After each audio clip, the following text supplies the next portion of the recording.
Mulai ya. Assalamualaikum warahmatullahi wabarakatuh. Bismillahirrahmanirrahim. Innal hamdalillah nahmaduhu wa nasta'inuhu wa nastaghfiruh wa na'udzu billahi min shururi anfusina wa min sayyiati a'malina. May yahdihillahu fala mudilla lahu wa may yudlilhu fala hadiya lahu. Asyhadu an la ilaha illallah wahdahu la syarika lah. وأشهد أن محمدا عبده ورسوله اللهم صل على محمد وعلى آل محمد كما صليت على إبراهيم وعلى آل إبراهيم وبارك على محمد وعلى آل محمد كما باركت على إبراهيم وعلى آل إبراهيم في العالمين إنك حميد مجيد اللهم انفعنا بما علمتنا وعلمنا ما ينفعنا وزدنا علما الحمد لله على كل حال ونعوذ بك من حال أهل النار اللهم اكفنا بحلالك عن حرامك وأغننا بفضلك عمن سواك أما بعد hadirin rahimakumullah, kita awali dengan baca Al-Fatihah bersama. Semoga Allah memberikan kita sehat lahir batin, keluarga kita semuanya dijaga oleh Allah. Semoga Allah mengampuni dosa-dosa kesalahan kita. Al-Fatihah. A'udzubillahi minasyaitonir rajim. Bismillahirrahmanirrahim.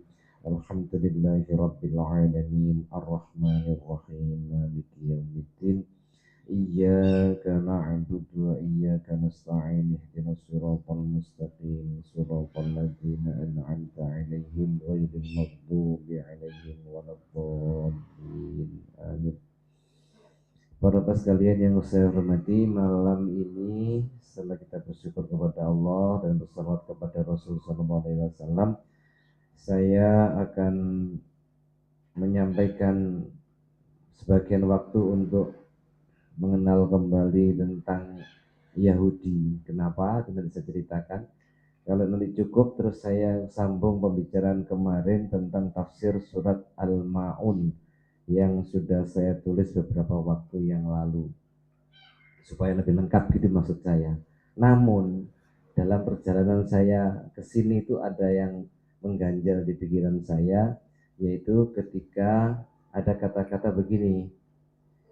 Kemarin kayaknya itu saudara kita berpidato di depan PBB itu, ya dia bilang apa, Indonesia akan mengakui Israel jika Israel mau mengakui Palestina. Itu ya. Ada 153 negara yang diberitakan sudah mengakui adanya Israel. Ada Palestina. Nah, kita kembali mengenal bagaimana Yahudi pada masa Rasulullah SAW. Kok sampai ini ceritanya ujung-ujungnya kok tidak bagus gitu. Jadi bagaimana mungkin toh Pak, seorang Israel ya, kita ini sudah mengakui Israel sebagai penjajah, sampai detik ini Indonesia tidak punya hubungan diplomatik dengan Israel, tidak punya. Itu artinya Indonesia mengakui Israel itu salah gitu. Tetapi kok tiba-tiba ada istilahnya mengatakan two state solution, solusi dengan dua negara untuk mendamaikan Israel dan Palestina itu dibagi loro ae ben ora tukaran ae. Itu sangat aneh, tidak masuk akal. Bagaimana mungkin ada seorang penjajah diakui dikasih tanah, kemudian yang dijajah juga dikasih tanah. Padha karo jadi teman-teman kan jenengan rumahnya dirampok, rampoknya kuat, gitu kan? Terus akhirnya jenengan kalah, dibagi loro ae, sampai bagian buri, rampoknya bagian ngarep. Nah, seperti itu kejadiannya di Palestina seperti itu. Kok bisanya? Nah, Israel itu kan tiba-tiba ada tahun 1948 tuh, merdeka atas izin PBB, Inggris dan Amerika. Sebelumnya kan itu milik Palestina, ada orang Israelnya gitu loh. Terus cukul di sana. Sekarang terus mengembang di data terakhir tanah wong Palestina karek 15% dari asalnya. Sing 85 itu sudah diambil oleh orang-orang Yahudi itu.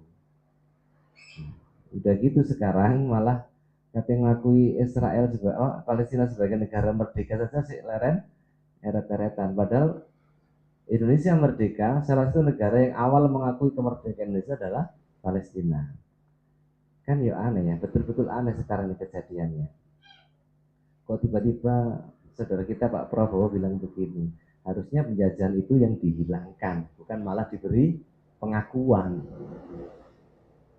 Pun kita bandingkan dengan Yahudi pada masa Rasulullah SAW. Ini saya bacakan ya 2 lembar tapi agak cepat. Orang Yahudi sejak sebelum Masehi sudah hidup di Madinah. Sebelum Masehi, sebelum Nabi Isa lahir. Kan Yahudi itu mengaku pengikutnya Nabi Musa kan. Nah, itu sudah ada di Madinah. Termasuk yang saya baca itu adalah bahwa Yahudi menempati Madinah itu berharap agar Rasul akhir zaman itu dari golongan mereka. Gitu. Waktu itu yang terkenal zaman Nabi, mereka terdiri dari 3 bani, ya, 3 golongan. Satu bernama Bani Qainuqa, yang kedua Bani Nadir, yang ketiga Bani Quraidah. Monggo, ya salah. Ketiga golongan ini pada masa Rasulullah, golongan ini telah mengikat perjanjian persahabatan dengan Rasulullah SAW. Para bapak dibedakan, Nabi Muhammad SAW ketika di Mekah itu menjadi semacam pemimpin jamaah, tidak punya negara, pemimpin jamaah. Maka di Mekah juga tidak ada perang, walaupun pengikut Nabi Muhammad ditindas, disiksa, tidak ada balasan dalam bentuk kekuatan senjata. Itu di Mekah. Selama berapa tahun? 13 tahun di Mekah. Setelah itu hijrah ke Madinah. Ya, setelah jadi Madinah, Nabi Muhammad membangun kekuatan baru atas dukungan dari suku-suku yang ada pada waktu itu. Maka Nabi Muhammad bukan lagi sebagai pemimpin jamaah, bukan. Ketika di Madinah sudah menjadi pemimpin negara. Sehingga beliau mengadakan perjanjian-perjanjian dengan orang-orang di sekitar Madinah waktu itu, termasuk adalah perjanjian persahabatan damai dengan Yahudi yang sudah menempati lebih dulu di Madinah. Bani Qainuqa, Bani Nadir, dan Bani Quraidah. Namun dalam perjalanan dakwah berikutnya, betapa sakit hati orang Yahudi melihat agama Islam yang dibawa oleh Rasulullah SAW bukan dibawa oleh orang Yahudi. Dulu itu kan ngenteni supaya Nabi akhir zaman itu jatuh kepada orang-orang Yahudi. Tapi ternyata oleh Allah tidak begitu, justru dikembangkan oleh seorang yang bukan keturunan Yahudi, yaitu Muhammad SAW. Berkembang pesat. Maka mereka diam-diam berusaha untuk memadamkan agama Allah ini. Mula-mula yang dilakukan adalah berdebat, bahasa sekarang itu menyebarkan opini, pemikiran agar orang-orang yang masuk Islam menjadi ragu. Kan terkenal orang Yahudi itu pintar-pintar gitu kan, terkenal pintar-pintar. Mereka berdebat dengan orang-orang yang beriman agar orang yang beriman itu meninggalkan agama Islam. Penyakit hasad ini dari orang Yahudi tadi diabadikan oleh Allah Subhanahu wa taala di dalam Quran surat Al-Baqarah ayat 109. Allah berfirman, "Wadda katsirum min ahlil kitabi law yuraddunakum min ba'di imanikum kuffara hasadam min indi anfusihim min ba'di ma tabayyana lahumul haqq." Artinya wadda kasirun, orang-orang min ahli kitab Yahudi itu sangat ingin, mayoritas orang Yahudi itu sangat menginginkan lau yuraddunakum, untuk mengembalikan kamu mim ba'di imanikum kufara, dikembalikan menjadi orang kafir setelah kalian beriman. Kenapa? Hasadan, itu ada penyakit hasad, dengki. Ini penyakit hati yang sangat berbahaya. Jika sampai tinggi derajatnya penyakit ini sampai tidak mau beriman. Kalau hasad yang agak rendah-rendah kan tidak senang sama orang karena kedudukannya, karena apa, kenikmatannya dan sebagainya. Itu baru seperti itu. Tapi kalau hasad yang sudah sampai puncak, orang Yahudi ini sampai tidak mau mengakui Nabi Muhammad sebagai nabi, tidak mau beriman. Penyakit apa? Hasad. Ya, Rasulullah mengatakan iyyakum wal hasadu fa innal hasada ya'kulul hasanat kama ta'kulun narul hatab. Kata Rasulullah berpesan, hati-hati kamu dengan penyakit hati, hati-hati dengan penyakit hati yang namanya hasad, dengki itu. Kenapa? Karena hasad ini akan memakan pahala-pahala kebaikanmu bagaikan api yang memakan kayu bakar. Jadi kita ibadah tertib, tapi kalau masih diiringi penyakit hati, jangan-jangan pahala ibadah itu akan habis. Ini pentingnya menjaga hati dari penyakit ini. Jangan sampai seperti Yahudi ini. Luar biasa hasadnya itu, bencinya luar biasa. Nah, ternyata dengan menempuh berdebat ini, Yahudi cumanya tidak menerima kemenangan yang mereka inginkan. Maka orang Yahudi selanjutnya menempuh jalan kekerasan. Untuk main kayu, mereka mengadakan keonaran, provokasi, hasutan di kalangan penduduk Madinah. Maka ini adalah dianggap merusak perjanjian dengan Rasulullah. Dan yang pertama membakar ini kebencian kepada umat Islam itu adalah golongan Yahudi Bani Qainuqa. Itu mulai melukai umat Islam. Nah, pada suatu hari diceritakan ini. Pada suatu hari seorang wanita Arab dianiaya dengan keji ketika wanita tadi masuk ke pasar orang Bani Qainuqa. Lalu ada seorang pria, ketika pelecehan terjadi, ada seorang pria muslim lewat berusaha untuk menolongnya, tetapi laki-laki ini dikeroyok oleh orang Yahudi sampai mati. Ngiling kasus ini benar. Ojol yang mati ditabrak polisi itu ya. Tiba-tiba ada yang mati satu gitu. Maka kejadian ini membangkitkan kemarahan kaum muslimin sehingga banyak terjadi perkelahian dan menumpahkan darah dari kedua belah pihak. Nabi Muhammad SAW datang ke tempat tersebut. Berani Nabi mengambil tindakan tegas, yaitu mengusir mereka Yahudi Bani Qainuqa itu keluar Madinah. Itu terjadi tahun 2 Hijriah setelah Nabi pulang dari perang Badar.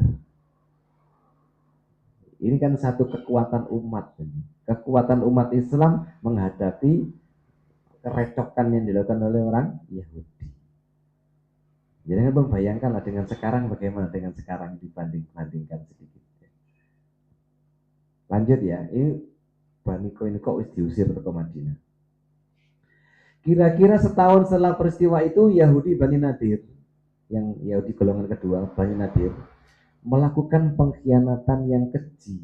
Apa? Yaitu mereka mencoba membunuh Nabi Muhammad SAW ketika beliau bersama beberapa sahabat berkunjung ke perkampungan Yahudi tersebut, mau dibunuh. Salah satu dia mengatakan Nabi mau diracun. Ya.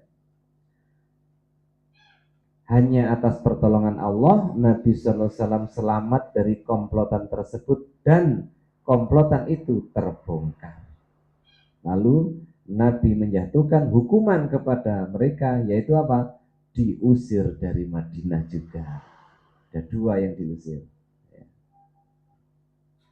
Ini diabadikan oleh Allah Subhanahu wa taala dalam Quran surat Al-Maidah ayat 11 ya. Kejadian ini pada bulan Rabiul Awal tahun 4 Hijriah. Ya, abadinya Qur'annya surat Al-Maidah ayat 11. Allah berfirman, "Ya ayyuhalladzina amanu dzkuru ni'matallahi 'alaikum." Wahai orang-orang yang beriman, ingatlah atas nikmat Allah ya. Nikmat Allah atas kalian. Kapan? Idh hamma qaumun ayyabsutu ilaikum. Ketika ada satu kaum yang bermaksud berbuat jahat kepadamu, lalu ayyabsutu ilaikum aydiyahum fakaffa aydiyahum ankum, lalu Allah menahan tangan mereka sehingga tidak berhasil melakukan tindak kejahatan. Wattaqullah, bertakwalah kepada Allah, wa 'alallahi falyatawakkalul mu'minun, dan kepada Allah lah hendaknya orang-orang mukmin bertawakal. Jadi Itu diceritakan seperti itu. Orang-orang Yahudi Bani Nadir akan mencelakakan Nabi, tapi oleh Allah digagalkan. Disuruh mengingat-ingat ini peristiwa ini, ya, disuruh mengingat kita. Tanpa pertolongan Allah tidak bisa. Al-Maidah ayat 11. Nah, lanjut. Yahudi Bani Nadir yang diusir tadi, yang kedua tadi diusir gitu pada Rabiul Awal tahun 4 Hijriah. Pergi mereka ke suatu tempat namanya Khaybar. Pernah mendengar Khaybar? Di sana mereka mampu menjadi tokoh atau ketua-ketua masyarakat. Mereka bahkan mampu menghasut kabilah-kabilah Arab yang besar seperti Quraisy dan Ghatfan. Wah, ini diplomasinya luar biasa. Bisa mampu untuk merekrut tokoh-tokoh suku yang besar. Orang Quraisy, orang Ghatfan dihasut itu apa? Untuk bersama-sama menghancurkan Nabi Muhammad bersama kaum muslimin di Madinah. Mereka terusir dari Madinah, terus golek konco, membuat aliansi. Akhirnya mereka bersekutu untuk bersama-sama menyerang Madinah. Nah, menyerang Madinah ini maka terjadi perang yang kita kenal dengan nama Perang Ahzab atau Perang Khandaq atau Perang Parit. Kejadiannya tahun 5 Hijriah. Jadi 2 diusir yang nomor 1, tahun keempat diusir yang nomor 2, nomor 5 perang, mereka bersekutu. Di tahun 5 Hijriah inilah perang ini sangat berat bagi kaum muslimin. Mereka ditimpa kelaparan, bahkan harus bekerja keras menggali parit. Konon katanya parit itu masih ada sebagian, saya tidak tahu. Mas Angga sudah melihat atau belum? Di saat genting seperti ini, ternyata golongan Yahudi yang nomor 3 namanya Bani Quraidah membatalkan perjanjian damai dengan Nabi. Mereka bergabung dengan pasukan Ahzab tadi untuk menyerang Madinah. Hebat kan? Orang Islam lapar dikeroyok oleh orang Ahzab. Sekutu itu diceritakan kurang lebih 10.000 tentara ada yang di luar. Sementara di dalam Madinah, Bani Quraidah itu juga memiliki kekuatan yang luar biasa. Dari luar menghadapi musuh sekutu, dari dalam ada pengkhianatan dari Yahudi Bani Quraidah. Jadi kan bisa bayangkan keadaan yang sangat menegangkan dari kaum muslimin. Itulah Yahudi. Nah, mendengar berita pengkhianatan ini oleh Yahudi Bani Quraidah itu, Rasulullah mengutus 2 orang sahabat untuk menasehati mereka, yaitu yang diutus adalah Sa'ad bin Mu'ad dan Sa'ad bin Ubadah. Ya, dua-duanya namanya ada Sa'adnya. Mereka tidak berhasil ternyata menasehati pemimpin Yahudi Bani Quraidah itu.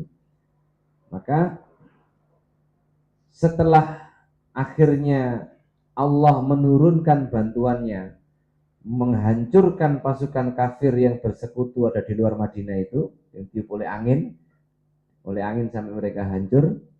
Nah, maka kemudian Nabi memfokuskan konsentrasi untuk mengepung Bani Quraidah. Dikepung benteng mereka selama 25 hari. Kuat sekali Pak, bentengnya sampai dikepung 25 hari tidak goyah. Jadi mereka sudah punya persediaan makan dan minum di dalamnya. Tidak keluar-keluar dari benteng selama 25 hari. Coba ini perjuangan umat Islam. Mereka penuh dengan ketegangan. Jenenge ngepung musuh loh Pak. Jangan-jangan begitu. 25 hari. Akhirnya mereka menyerah dengan syarat yang akan mengadili kesalahan mereka adalah kepala suku Aus yang bernama Sa'ad bin Mu'ad yang tadi diutus oleh Rasulullah. Sa'ad bin Mu'ad itu dari suku Aus, mereka memilih sendiri hakimnya dengan tujuan Hakim ini bisa melunak hatinya melihat orang-orang Yahudi karena dulu suku Aus itu pernah bersekutu dengan Yahudi. Barangkali gitu loh, barangkali.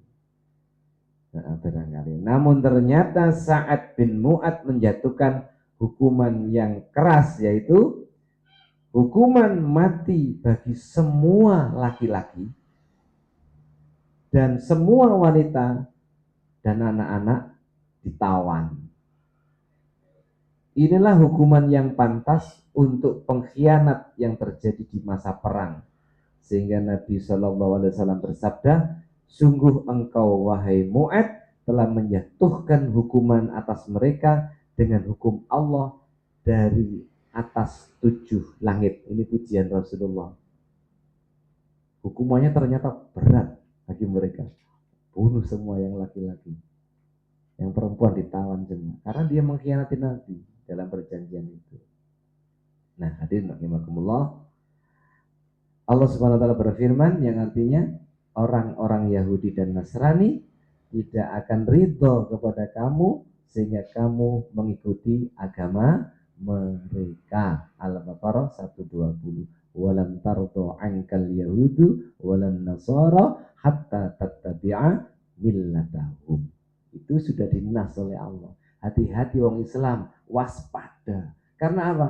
Yahudi Nasrani itu tidak akan pernah ridho kepada kamu sampai kamu mengikuti gaya hidup mereka atau agama mereka. Terakhir, renungan. Ini Yahudi atau Israel masih sangat kuat mencengkeram Palestina. Jika dihitung mulai tahun 1948 sampai sekarang ini, kurang lebih sudah 78 tahun mereka menjajah negeri Muslim Palestina. Bahkan tanah mereka, tanah orang Palestina tinggal 15%. Selebihnya dikuasai Israel yang saat ini yang menjadikan kita juga terhina jamaah itu adalah mereka menguasai Masjidil Haram, Masjidil Aqsa, kiblat pertama kaum muslimin, tempat singgah Nabi ketika peristiwa Isra Mi'raj. Hadirin, kejadian pembantaian ini berulang-ulang, tidak sekali dua kali, berkali-kali. Ratusan resolusi PBB tidak ada artinya bagi mereka. Siapa yang mampu menolong saudara kaum muslim kita? Apa yang kita lakukan? Tidak lain Yahudi harus diusir dari Palestina.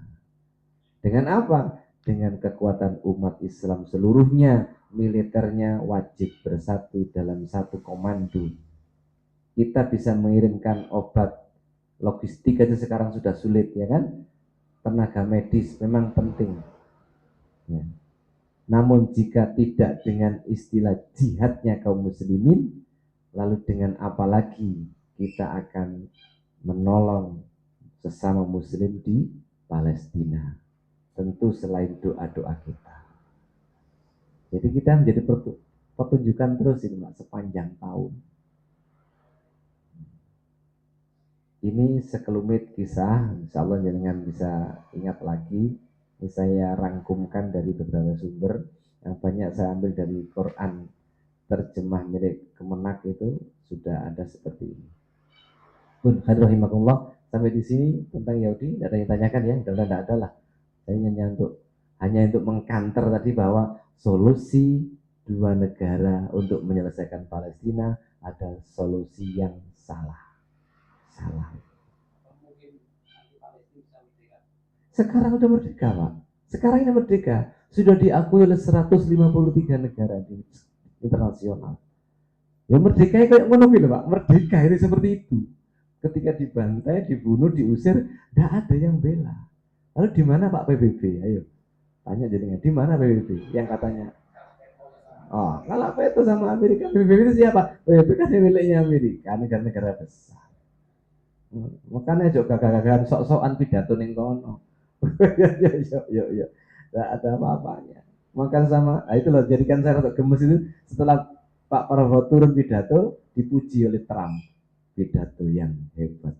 Nah hebat bila wong cita-cita Prabowo podo karo Trump, yaitu membagi Palestina menjadi dua negara. Maaf Pak Prabowo ya. Ya, mudah-mudahan diberi petunjuk oleh Allah. Ya Pak Prabowo yang pintar, ya Kopassus bintangnya itu 3 ya. Nah, mudah-mudahan timbul lagi keberaniannya. Tidak hanya begini, jelas yang dilakukan salah. Sampun, masalah ini sudah. Saya mungkin 30 menit ke depan ya, saya akan mempertajam pembicaraan masalah surat Al-Ma'un. Mudah-mudahan nanti ada kesimpulan yang mudah dibawa pulang. Al-Ma'un ada 7 ayat. Ya. A'udzubillahi minasyaitonirrajim. Ayat ini dimulai dengan pertanyaan oleh Allah. Ara'aitalladzi yukadzibu biddin. Tahukah engkau? Aro itu juga pahamkah engkau? Ngerti enggak engkau ini? Kata Allah. Alladzi yukadzibu biddin, orang-orang yang mendustakan ad-din. Ad-din itu ada yang mengartikan seperti surat Al-Fatihah. Maliki yaumiddin. Artinya din di situ hari pembalasan. Satu kata. Jadi ini penting karena ini nanti hubungannya dengan akhirat ad-din. Ada yang mengatakan ad-din itu hari kebangkitan, ya. Hari pembalasan pahala, iya. Hari hisab, iya. Para ulama berbeda-beda mengartikan ad-din itu. Tapi terjemah kita di Indonesia, ad-din diartikan agama. Jadi artinya menjadi begini. Tahukah kamu orang yang mendustakan agama? Mendustakan. Apa dusta itu? Dusta itu menganggap bohong, itu dusta. Jadi ini agama dengan segala aturannya itu dianggap tidak ada. Ini didustakan oleh orang-orang tertentu. Allah bertanya. Nah, pertanyaan ini bertujuan untuk memunculkan rasa ingin tahu, penasaran bagi pendengar, agar mereka mengetahui siapa sebenarnya yang dianggap mendustakan agama. Itu Allah bertanya begitu. Ini metode menyampaikan materi. Tahukah engkau orang yang mendustakan agama? Oleh Allah dijawab sendiri dengan ayat kedua, fadzalikal ladzi yatu'ul yatim. Allah langsung memasang ayat kedua ini dengan ayat yang berkonotasi sosial, yaitu orang-orang yang menghardik anak yatim. Yatim adalah anak yang ditinggal mati oleh ayahnya, dan sebutannya berlaku hingga anak usia balik. Kalau sudah di atas balik, bukan lagi yatim, tetapi mantan yatim. Mantannya yatim. Ditinggal mati ayahnya.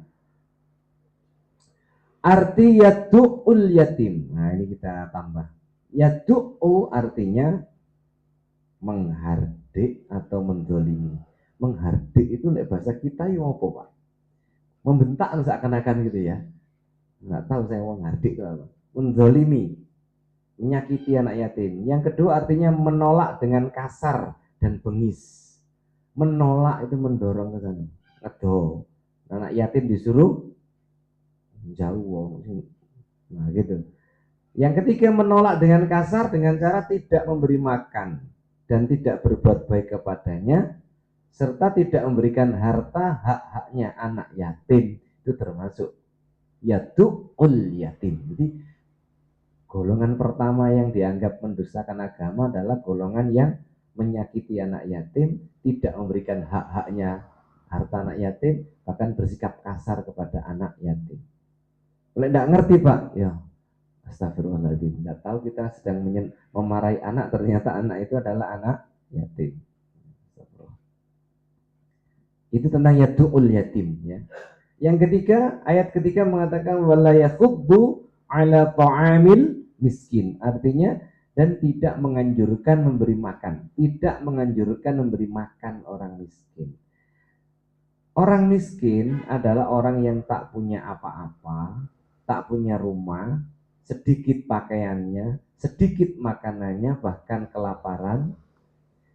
Di ayat ini kata miskin sudah meliputi fakir.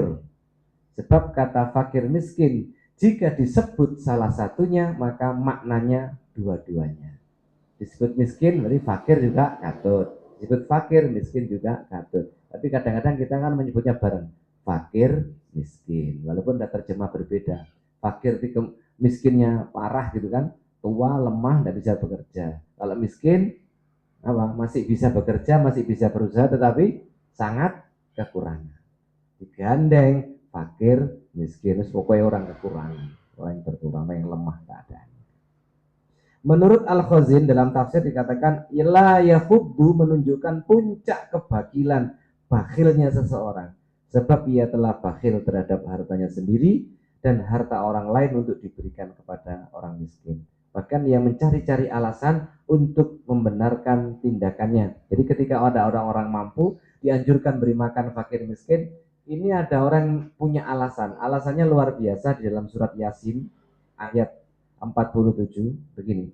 A'udzubillahi minasyaitonir rajim. Wa idza qila lahum anfiqu mimma razaqakumullahu qala alladhina kafaru lilladhina amanu anut'imu man law yasha'u Allahu at'amah in antum illa fi dhalalin mubin. Artinya apabila dikatakan kepada mereka, infakkan sebagian rezeki yang Allah berikan kepadamu, orang kafir itu berkata kepada orang beriman. Berkata gimana? Anut'imu man law yasha'ullah at'amah. Apakah saya akan memberikan makan? Haruskah saya memberikan makan man kepada orang law Allahu, kalau Allah berkehendak at'amahu, Allah akan berikan makan. Bahasa kita bagaimana bebasnya? Aku lah mau memberi makan. Kalau Allah berkehendak kan orang itu akan diberi makan. Itu kan kehendak Allah. Jadi saya tidak usah memberi makan.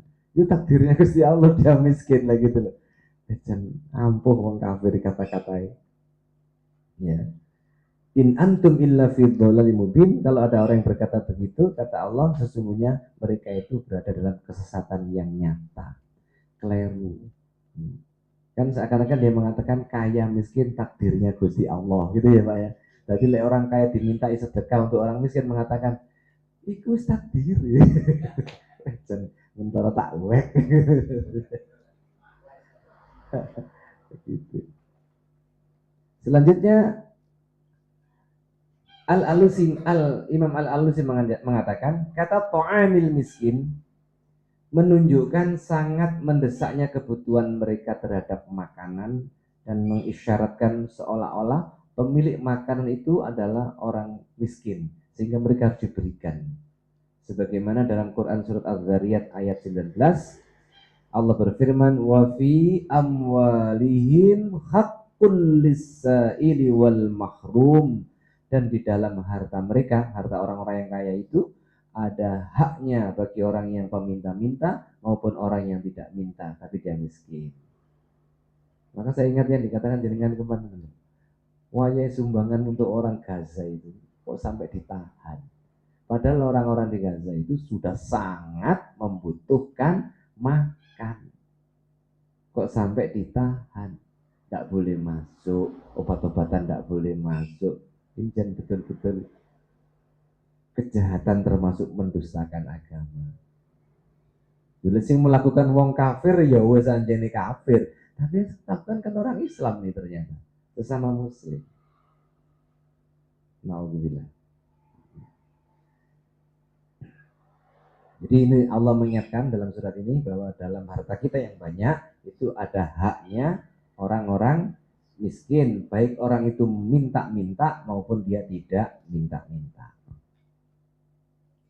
Lisaili itu orang miskin yang minta-minta, wal mahrum itu orang miskin tapi tidak minta-minta.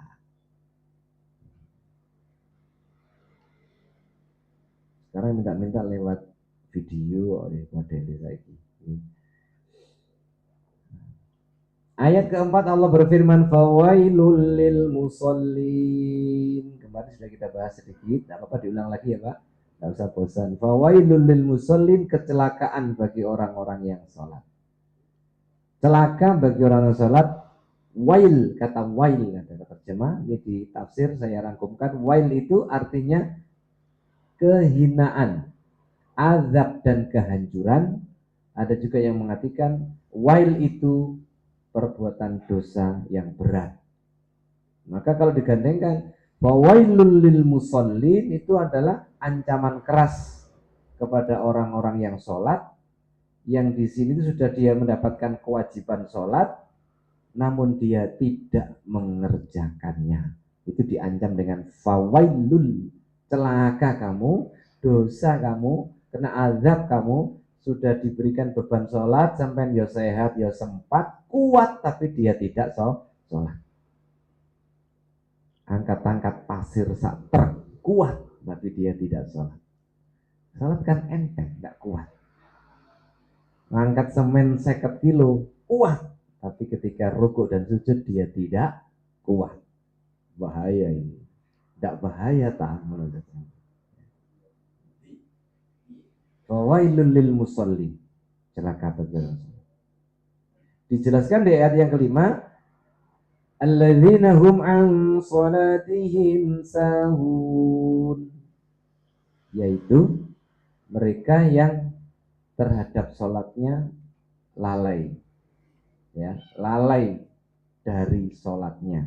Kemarin sudah saya singgung, lalai dari sholat itu bisa ada 3 makna. 1, dia mengulur-ulur waktu.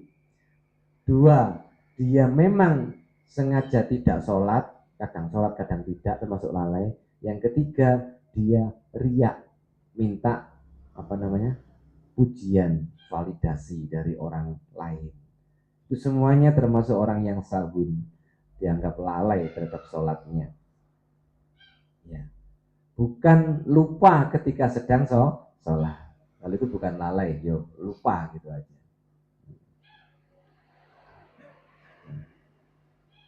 Sahun itu banyak yang menafsirkan tentang waktu-waktu sholat. Maka saya katakan kemarin, kalau orang yang termasuk mengundur waktu sholat itu termasuk lalai.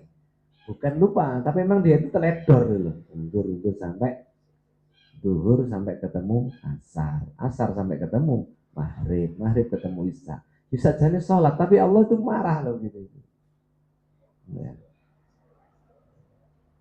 Gitu kijane dikondang budal tidak budal gitu. Fawailul lil musallin alladzina hum an salatihim sahun. Ditambah yang kemarin yang ke-6 ayatnya adalah alladzina hum yuraun, yaitu mereka berbuat riya. Riya itu artinya minta dilihat orang lain. Ada tambahan penjelasan di sini. Riya menurut Al-Qurtubi yaitu mencari apa yang ada di dunia ini melalui ibadah. Mencari harta dengan ibadah. Al-Qurtubi begitu. Jadi riya ini adalah mengerjakan amal soleh yang tidak didasarkan niat ikhlas mencari ridho Allah. Yang diharapkan adalah pujian manusia. Itu namanya riya. Penyakit hati yang tahu adalah orang itu dengan Allah. Jadi pelaksananya dengan Allah. Kita tidak perlu ngecap-ngecap orang lain. Wah riya. Tidak perlu gitu ya. Ini urusannya dia dengan Allah. Enggak kayak orang sumbangannya gede dirasanya. Alah. Aleman. Tidak usah begitu. Kita menghukumi yang tidak tahu itu namanya, ya. Tidak usah dibilang begitu. Sebagaimana Al-Quran surat An-Nisa ayat 142, di mana Allah berfirman, orang munafik itu begini. Wa idza qamu ila sholati qamu kusala yura'unan nasa wa la yadhkuruna Allah illa qalila. Orang munafik itu wa idza qamu ila sholati, jika dia berdiri untuk sholat, qamu kusala, dia berdiri dalam keadaan malas. Yura'unan nas, mereka bermaksud riya di hadapan manusia.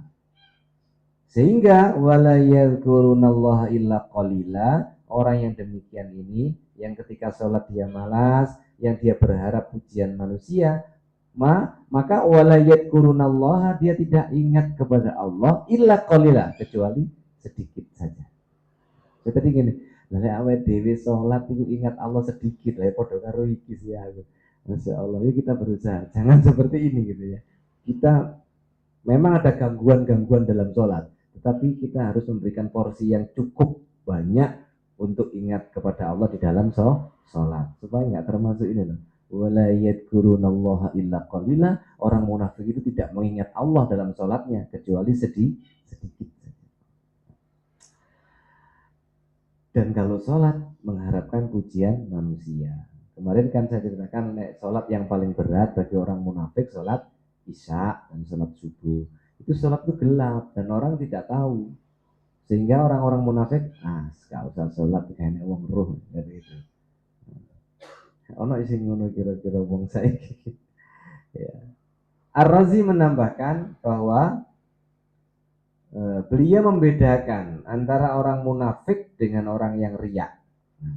Padahal orang munafik itu punya sifat riya, tapi orang yang riya ya belum tentu menjadi orang munafik. Tapi orang yang riya itu terkena penyakit munafik. Beliau mengatakan begini, jika orang munafik itu berusaha menampakkan imannya dan menyembunyikan kekufurannya, itu orang munafik. Ngetok-ngetok nih imane, kafirnya disembunyikan. Sebaliknya orang riya itu apa? Yang tadi itu, berusaha menampakkan apa yang tidak ada di hatinya, yaitu misalnya menampakkan kekhusyuan untuk meyakinkan orang. Sehingga ono diono-ono, itu orang riya.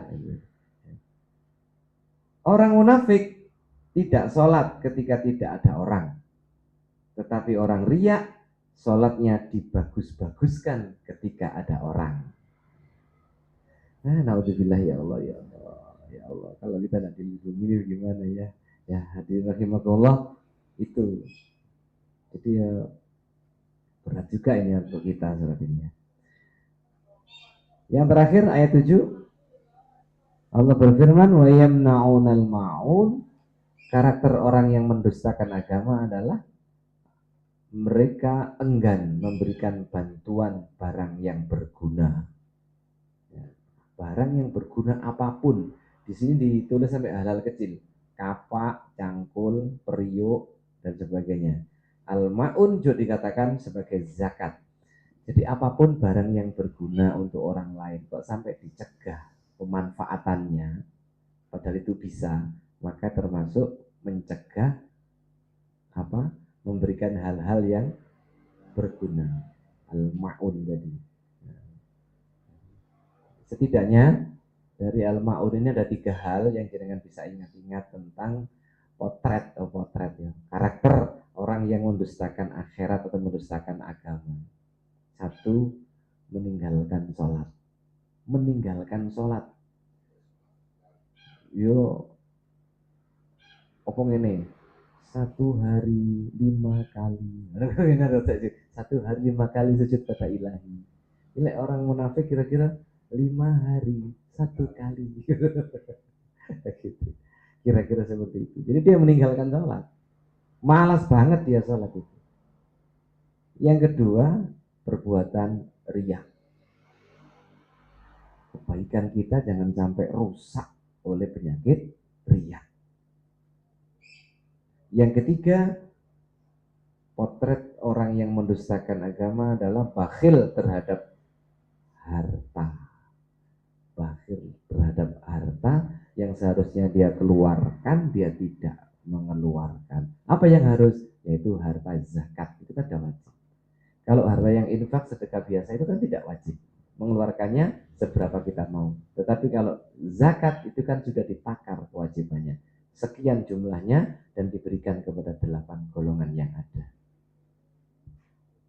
Hadirin rahimakumullah, Itu sudah saya berusaha untuk meruntutkan surat Al-Ma'un ya. Mudah-mudahan yang kemarin belum hadir ini menjadi informasi, dan yang sudah hadir kemarin lebih memperkuat lagi. Nanti dibaca-baca ulang surat Al-Ma'un, bagaikan Kiai Haji Ahmad Dahlan mengajari jamaahnya berulang-ulang dari surat Al-Ma'un supaya bisa diamalkan.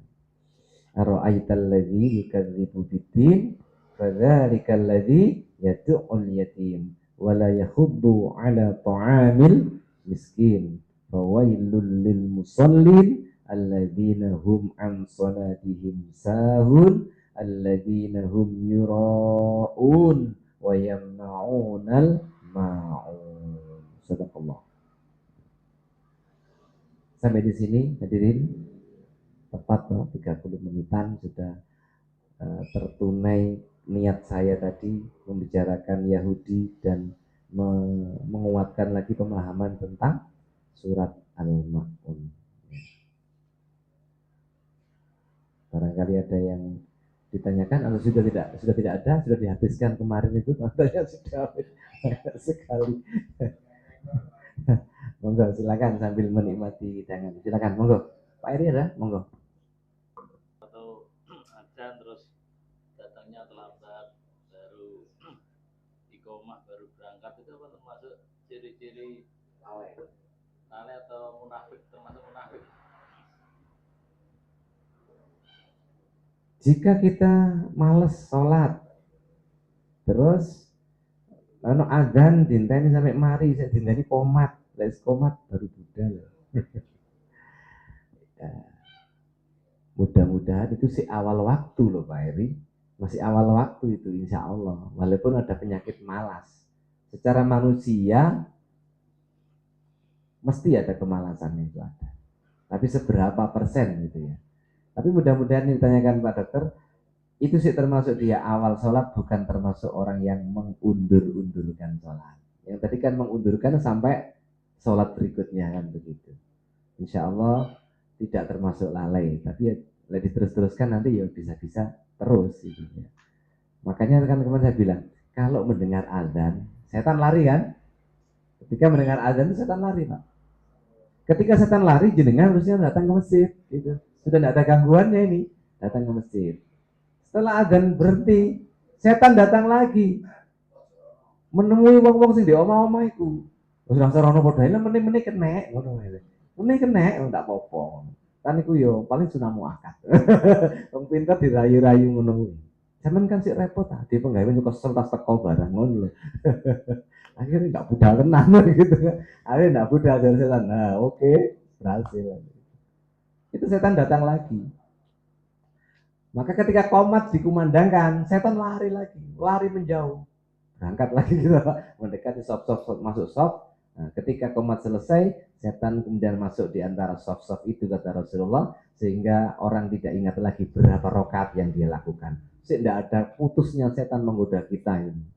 Mulai teko adzan, qomat sampai sholat ditegakkan masih berusaha setan itu. Jangan dikira orang yang sholat tidak digoda setan. Justru sing tidak sholat tidak digoda setan. Bener ya Pak ya.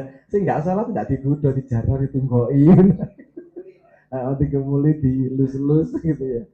Malah justru sehat lah nggak sholat tuh, malah digawe sehat awake. Aku nggak sholat sehat. Gitu.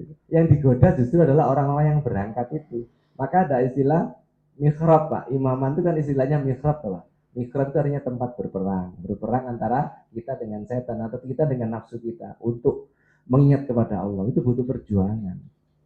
Butuh perjuangan, butuh usaha. Sehingga orang yang memfokuskan pikirannya kepada sholat termasuk orang yang khusyuk.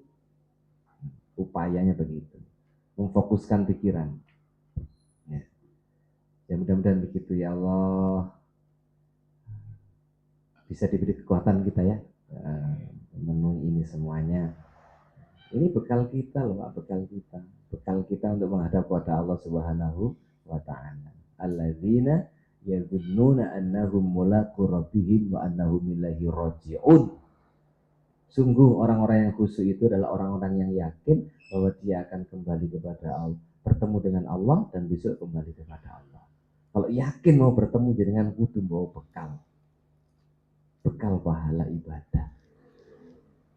Sajane yo yakin sajane. Mulai dia ngomong yakin yo yakin gitu. Tapi ya kemalasan itu kadang masih ada.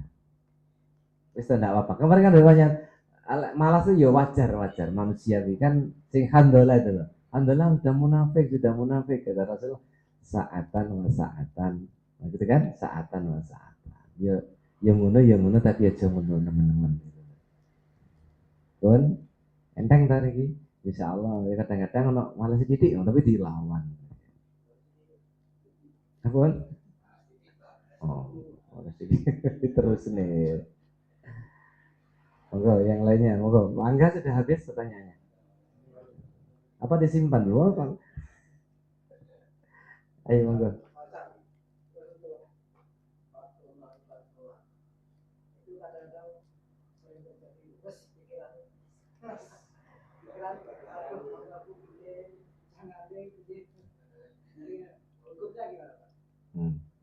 Hukumnya tidak dihukum. Orang sholat sudah betul kan, dan melaksanakan sholat sudah betul. Ketika sudah berdiri sholat, di dalam sholatnya itu banyak godaan-godaan. Siapapun begitu itu. Sampai-sampai lupa rokaat. Pernah mendak Pak lupa rokaat? Ojo bendino loh ya, ojo bendino. Sering kok tiap hari ada perlu diperiksa kalau gitu. Iya kadang lupa. Udah sholat jamaah mikir nih Pak. Orang melu gitu. Saking Imam Lali, dia melu lali. Jadi begini Pak, memang itu ada namanya goresan-goresan di dalam hati kita. Ya. Saya bilang gini, goresan itu ketika ada, jangan diikuti. Ketika muncul, dialihkan lagi gitu. Jangan diikuti, diikuti jadi cerita tersendiri nanti. Gitu ya. Ingat, jangan kumang ya opo. Nah itu makanya jangan sampai meninggalkan hal-hal yang bisa mengganggu kekhusyuan. Nah, seperti itu. Jadi goresannya tidak membatalkan sholat, tetapi mengurangi nilai sholat. Bahkan di dalam apa yang dikatakan oleh salah seorang sahabat Nabi, sungguh seseorang itu akan sholat, dia tidak mendapatkan kecuali setengah dari sholatnya, seperempat, sepertiga, seperlima, seperenam, seperdelapan, sampai sepersepuluh. Artinya dia tidak mendapatkan satu utuh kan begitu. Karena yang diberi pahala itu adalah sesuai dengan yang dia sadari apa yang dia lakukan. Termasuk memahami bacaan-bacaan sholat itu. Menentukan besarnya pahala panjenengan. Tidak batal Pak, tidak batal. Sama dengan puasa. Ketika puasa itu melakukan kemungkaran berupa ucapan-ucapan. Bohong, menipu, ngakali wong atau berkata-kata yang jorok, porno, itu puasanya tidak batal. Tetapi nilainya, ya Pak ya, pahalanya yang dikurangi. Sampai akhirnya kam min so'imin laisa lahu min siyamihi illal ju'i wal atas. Betapa banyak orang yang berpuasa tidak mendapatkan pahala puasanya kecuali lapar dan haus saja. Salat ya seperti itu. Kam min ya betapa banyak orang yang sholat dia tidak mendapatkan pahala sholatnya kecuali lelah dan ngantuk saja. Itu ada hadisnya. Nah, monggo kita sama-sama usaha. Ya semoga itulah berlomba-lomba mendapatkan kebaikan yang banyak. Kita kan sudah ngerti bahwa itu kabeh wong pasti ngalami gitu, keadaan seperti itu. Yuk kita minimalkan, kita tekan supaya pahalanya lebih banyak. Gitu ya Pak ya, insya Allah mudah-mudahan diberi kekuatan, amin. Pun yang lainnya monggo. Ada monggo.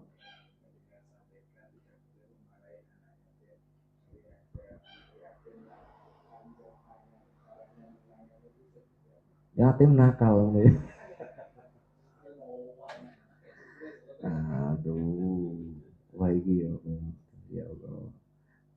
Allah menguji kita bener nih. Yatim ini biasanya nakal. Ini sudah dulu terkenal kata-kata seperti itu. Jadi mungkin terus turun turun ayat ini. Wala yasuda bagaimana ara'aita alladzi yukadzibu biddin wa dzalikal ladzi yad'ul yatim. Bagaimana caranya agar kita tidak memarahi anak yatim. Memarahi dalam rangka mendidik untuk kebaikan, insya Allah bukan termasuk ini. Ya, bukan termasuk mengusirnya, mengucilkannya, tidak memberi makan, mendoliminya. Jika jenengan memberikan pendidikan yang baik, tentu jenengan harus memahami bagaimana melakukan perubahan sikap kepada anak-anak yang ada penyimpangan seperti itu. Tentu ya kuncinya sabar, telaten, mengulanginya, atau jenengan mengalihkan kegiatan yang lain sehingga mereka menjadi berubah pelan-pelan. Cobaan, tidak sampai berhasil, luar biasa, masya Allah. Ya kan pahalanya besar, gampang pahalanya sedikit. Susah memang ya. Kita memang tidak dilihat hasilnya sama Allah, tapi bagaimana jenengan mampu memberikan keteladanan, contoh yang baik, selalu mengajak, selalu melibatkan, diajak bermain, diajak sholat, dan lain-lain. Aduh.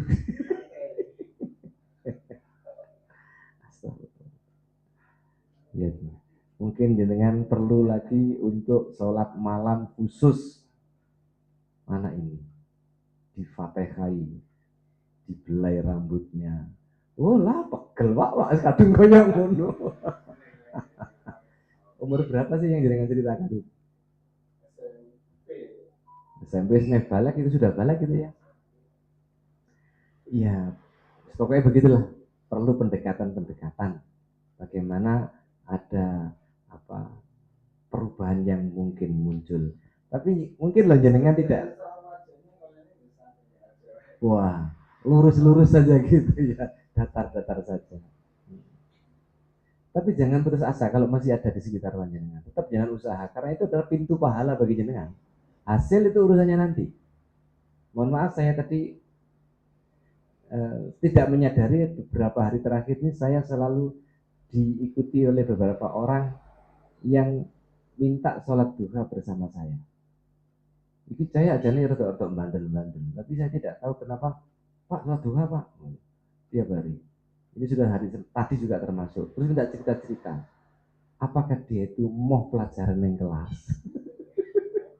Terus lah kan si Api yang mendekati saya. Jadi lumayan gelem gitu. Belum butuh ajak sholat terus kemudian tak beri cerita-cerita. Gitu. Nah itu termasuk hasil yang nggak diduga gitu loh. Selama kita melakukan kebaikan berarti baik kok moro-moro ngono gitu loh. Ada saja Pak hasil yang tidak diduga. Pokoknya kita tetap usaha, ya tetap usaha. Apalagi jenengan menyengaja misalnya, ya Allah berikan petunjuk kepada anak ini. Kalau yang menguasai dia, hatinya dia, akal pikirannya dia, Al-Fatihah. Kalau jangan ulang-ulang itu, insya Allah ada hasilnya. Allah tidak akan membiarkan kita. Tapi jadi dimoroi tangan loh Pak, lek dimoroi tangan lek kebablasan itu repot. Wah, plok bangga. Aku mau tambahin dosisnya, bayi. Hari ini terus terjadi sesuatu. Kan ya kita. Masih kelihatannya keras tapi tidak membekas yo. Kan boleh memukul anak tidak sholat toh, ketika umur 10 tahun, tapi pukulannya pukulan yang tidak membuat dia cedera, tidak membuat dia cacat, tidak membuat dia luka. Boleh dipukul kan? Alat khusus. Bukan petil, bukan rantai. Terus sahabat Nabi itu ada yang mendidik anaknya dengan cara apa? Menggantungkan cambuk di rumahnya. Cambuk itu tidak pernah dipakai, tapi untuk menakuti saja. Adalah seperti itu. Mungkin jangan perlu pakai musok. Apalah gitu ya, apalah gitu. Saya habis ceramah begini tuh sama palik saya diamalkan. Itu loh, beli cambuk sing Madura itu loh Pak, yang warna-warna itu loh. Itu dipasang di rumahnya dia karena anaknya yang terakhir uangnya sholat. Jadi gini, kok pasang cambuk balik ya? Lah jaremu kok pasang cambuk. Jadi kalau cara aku diamalnya aku yo kaget tak wedi. Ya, tiba diamal lagi cambuk dipasang di omah. Ya mudah-mudahan sekarang anak sudah dewasa, sudah punya anak itu. Ya Allah. Ya pelan-pelan, usaha itu butuh begitu. Betapa dakwahnya Nabi Nuh, dengan ingat. Saya cerita Nabi Nuh, usia 500 tahun baru diangkat jadi Rasul. Berdakwah selama 450 tahun. Jadi usianya Nabi Nuh itu 500 dan 450, usianya 950 tahun. Di Al-Quran dikatakan 1000 kurang 50. Itu aja pengikutnya cuma 80-an orang. Dakwah segitu. Apalagi anak dan istrinya ternyata tidak beriman. Tapi Nabi Nuh sabar, kuat, termasuk ulul azmi. Lah kok anak muridku sing ngene to, tak tanya. Pak ngoten iki sabar pundi kalian jenengan? Enyak dikira aku sabar. Ya, kalau Nabi seperti itu. Sampai anaknya tenggelam anaknya tenggelam, kanan tenggelam di air bah itu. Terus berdoa kepada Allah, ya Allah itu keluargaku ya Allah. Allah menjawab, itu bukan keluargamu karena dia amalnya bukan amal yang soleh. Itu contoh nyata bahwa kadang kita juga tidak berhasil dalam mendekati orang-orang yang kita cintai. Itu loh. Nabi Muhammad tidak berhasil mengislamkan Abu Thalib. Padahal Abu Thalib mengasuh sejak Nabi usia 12 tahun. Diajari berdagang, dinikahkan, dimodali macam-macam. Ya, kalau ada orang kafir dia berdiri di depan melindungi Nabi. Tapi Nabi Abu Thalib belum sempat bersahadat. Jadi ajak bersahadat sama Nabi terakhir itu kan, tapi Nabi Abu Thalib tetap tidak menerima. Itulah usaha tidak mengkhianati hasil. Kadang-kadang tapi usaha tidak berhasil gitu kan, tidak apa-apa. Pokoknya yang penting usaha. Bagus, luar biasa. Jadi ya mudah-mudahan ada hasilnya, insya Allah bonus bagi jenengan. Saya pernah ngajak orang ngaji ke sini, itu lek gelem berarti jenengan pahalanya tambah, jika tidak gelem jenengan juga tetap dapat pahala. Oh ngajak itu loh dakwah, ngajak itu dakwah. Jenengan besok pada malam Jumat yang akan datang ngajak ya Pak. Satu orang ngajak satu. Sak mene iki sok wah kayak gitu satu orang ngajak satu. Ya dua kalinya. Umpungannya ngajak masih gampang. Monggo. Sudah? Ada lagi? Terus monggo sambil yang belum sudah Pak. Silakan. Masih ada pertanyaan lagi Pak Tali mau tanya, monggo silakan. Hubungannya ketemu.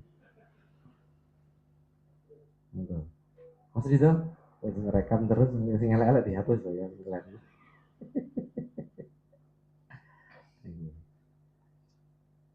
Ustaz, yang dimaksud apa itu sholat jamaah terus dapat pahala 27 derajat itu Ustaz. Kalau tadi mungkin tidak apa ya, tidak bisa fokus itu berarti apa pahalanya tidak sampai 27 atau gimana? Sholat jamaah dijanjikan 27 derajat, ada yang 25 gitu ya. Kemarin saya cerita nilai 25 itu dipakai untuk sholat-sholat yang tidak dibaca keras bacaannya. Karena sholat yang tidak dibaca keras berarti makmumnya tidak pernah mengucapkan amin bersama imam dan tidak pernah mendengarkan bacaan imam karena memang pelan. Maka 25 kata para ulama. 27 itu untuk sholat-sholat yang dibaca keras. Lah apakah setiap orang mesti dapat 27 derajat Pak? Tidak tahu saya. Itu dijanjikan dengan mempunyai pahala berlipat sampai 27 derajat jika diikuti sesuai dengan prosedur yang ada. Prosedur yang nampak itu kan mulai dari rumah sudah menyempurnakan wudhunya, kemudian di tempat sholat dia sholat dengan prosedur yang baik, menyempurnakan rukuk, menyempurnakan sujud, menjaga kekhusyuan. Nah itu menjaga kekhusyuannya tidak, berarti ya mesti ada yang kurang Pak. Gitu. Tapi setidak-tidaknya lek wis kumpul ning kono ya pahalanya banyak daripada salat sendirian. Salat sendiri ki wis ra kusuk, pahala siji kurang kadang-kadang gitu. Kadang lain rakaat wis batalnya bisa batalnya bisa ya ndak ada ya sujud sahwi selalu rakaat di kerungu TV no kerungu suarane opo lah macam-macam. Nah, Tapi orang kadang-kadang pilih yang sendiri loh Pak Anggiti. Ya nggak tahu lah kita ini bagaimana mengubah mindset pikiran kita agar senang berjamaah. Setidaknya jenengan memelihara sholat jamaah isya dan subuh karena ini pahalanya sangat besar. Pun nggih, cekap jam 9 sudah cukup malam, mudah-mudahan begitu Pak Eri ya, dan bermanfaat. Kita berharap berdoa kepada Allah diberikan kekuatan bisa sholat dengan sebaik-baiknya, sholat yang khusyuk, bisa sholat berjamaah, alhamdulillah, tidak termasuk sebagai orang-orang yang lalai dalam sholatnya. Amin ya rabbal alamin. Subhanakallah wa bihamdika asyhadu an la ilaha illa anta astaghfiruka wa atubu ilaik. Assalamualaikum warahmatullahi wabarakatuh.